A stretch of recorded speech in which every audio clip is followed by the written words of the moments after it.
Hi friend, সবাইকে শুভরাত্রি জানিয়ে আমার ব্লগটা শুরু করছি। এটা হচ্ছে কার্তিক পুজোর ব্লগ। আর হচ্ছে বহুদিন আমার ব্লগ মানে আমি দিইনি, মানে এতই ব্যস্ত যাচ্ছি, মানে সময়ও পাচ্ছি না দেওয়ার। আর এটা হচ্ছে আমার ননদের বাড়ি, কার্তিক পুজো ছিল, আমি গিয়েছিলাম।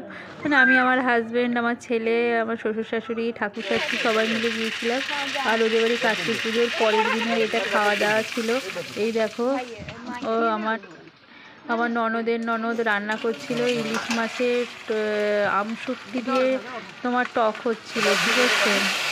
বাইরের লোক কেউ নিমন্ত্রিত ছিল না, বাড়ির এই 10-15 জন যে আমরা ছিলাম তারাই সব খাওয়া দাওয়া করেছি। আর খুব খুব খুব মজা করেছি। ফার্স্ট টাইম ননদের বাড়ি গিয়েছিলাম, খুব ভালো লাগছিলো। এই দেখো, এখানে চিংড়ি মাছের মালাইকারি হচ্ছিল। এখানে হচ্ছে তোমার ওই মানে মাছের মাথা দিয়ে বিভিন্ন সবজি টবজি দিয়ে একটা 5 মিশালি তরকারি হচ্ছিল। আর হচ্ছে পমফ্লেট মাছ ছিল, ইলিশ। খুব মজা করেছি। ওখানে অনেক কাজু বাদাম বাগান আছে, সেখানে গিয়েছি, ছবি তুলেছি, তোমাদেরকে পরের ভিডিও শেয়ার করবো। এই দেখো, এটা চিংড়ি মাছের মালাইকারি, এটা ইলিশ মাছ। বন্ধুরা পাশে থেকো, সাথে থেকো। শুভরাত্রি।